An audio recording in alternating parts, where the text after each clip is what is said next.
a month than happened in the previous 100 years, to paraphrase.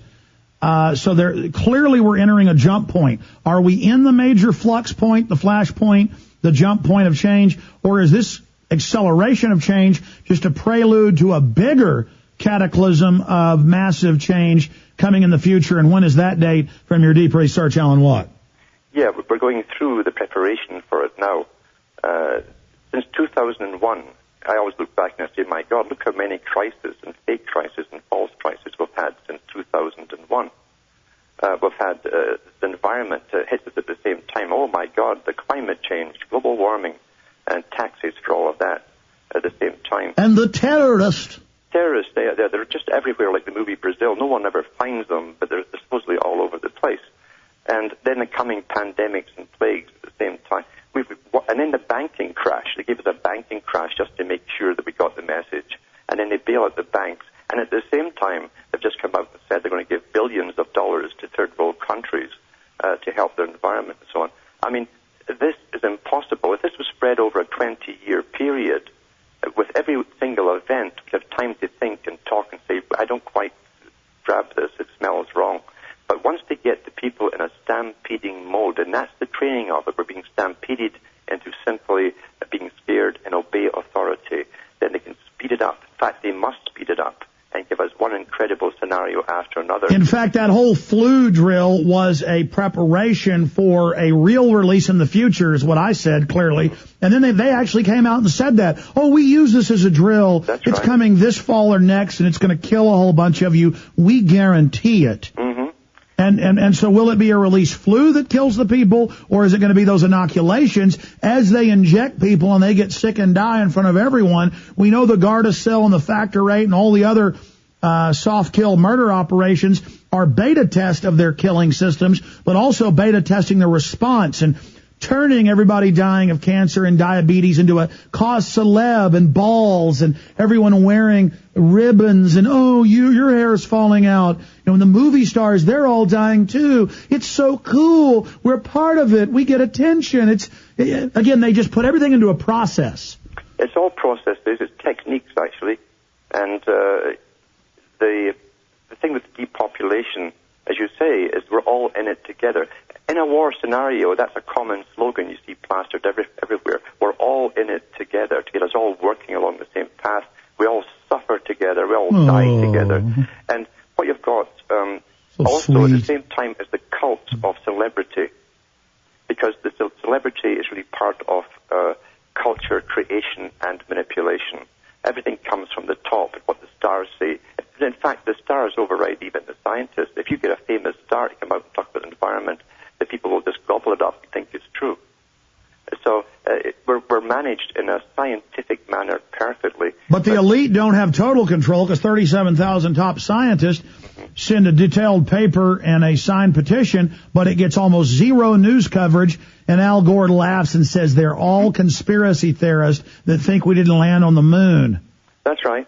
And we must remember, too, here's an ominous thing that people don't generally think about, because we're trained to believe, and we have been deliberately trained to believe, that the medical profession is just there to help you. When you go into the history of the big factories, the big corporations that create vaccines, you will find that they are part of the military-industrial complex. They're on the cutting edge of dealing with killer viruses and killer bacterium, which is part of biowarfare. They all come out of Cold Springs Harbor and the Kaiser Wilhelm Institute and the big medical facilities in England, and you'll see the founding directors and then their sons and everybody else are all public eugenicists. It's like the IBM human genome run from Cold Springs Harbor. Last year, the director comes out and says blacks aren't humans, basically kill them, and I'd already put him in Endgame saying he was one of the top technicians coming up with the eugenics op. And I mean, but the big secret is a lot of racists go, good, kill the blacks. What those stupid racists don't understand is the elites are really trying to target Northern Europeans, and these are Northern Europeans themselves involved in a lot of this, because they see Northern Europeans as their potential competition. Yes, because out of Northern Europeans, they've always had antagonism, they've always had rebellions, you see, and there's more individuality by nature. It's inherently in the Northern European. We're not a collective society as such. We're not like China, a history of collectivism. Therefore, in fact, the United Nations has said, and the League of Nations before it said the same thing. Their enemy to world order was individualism. Individualism which has to be eradicated. But getting back to the laboratories, you look at Baxter Laboratories. Now, Baxter Laboratories, we've got to remember, was paid by government. They're combined with biowarfare departments. They were paid during World War II to come up with different bacterial and viral warfare ingredients, etc. But they were also part of IG Farben that created the Nazi war machine. They've always been involved in this kind of thing. You cannot be involved in dealing with viruses purely to kill them off. The military is always in hand in glove with you, or hand in hand with you, because you're on the cutting edge of evolving these viruses into killers as well. They're so advanced, they can give you a shot for whatever they tell you it is. You'll never know what it is. The guy who gives you the shot can't analyze it. It's all based on faith. And they can give you a booster down the road that triggers off the first shot, and down you go. That's how perfect they have biowarfare. Yeah, that's called a binary weapon. They actually wrote papers on that. Mm-hmm. And as you properly said, and even Dr. Salk bragged about it, when they give you, say, an SV40 cancer that's been engineered, it's designed that at a certain hormone fluctuation in the body, it triggers and then starts the replication attacks in the human body. That's right. If your testosterone starts dropping in 30s, well, bang, you're down with a cancer at 35. Nah, it's good, though. And now we have people at 20 getting their Alzheimer's. It's normal. Yeah, isn't that amazing? It's beautiful, Alan. Something beautiful's about to happen, like they say in 2001. That's right. It's something beautiful. Wonderful. Yeah. Something wonderful. Mm-hmm. Oh. But that's how it is. And we've got to understand, as I say, these big international corporations and laboratories are all part of a military-industrial complex. A book was written after World War II. Actually, it was written about the 1990s, by a Toronto Star reporter who got hold of lots of declassified information from the Canadian, U.S., and British governments that all worked together.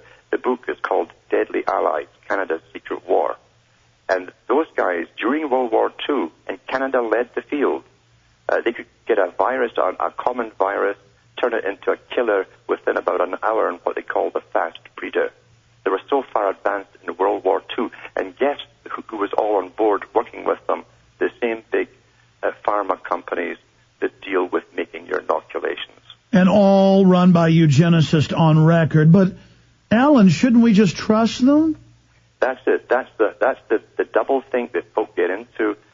They've got all this propaganda on television, mainly through fiction, television series on... where the backwards kook, racist, scum, child molester doesn't want to take the shot. Every TV show, every drama. But then the women always figure out on the show, and they make sure the kids get it, and then the kids' lives are saved.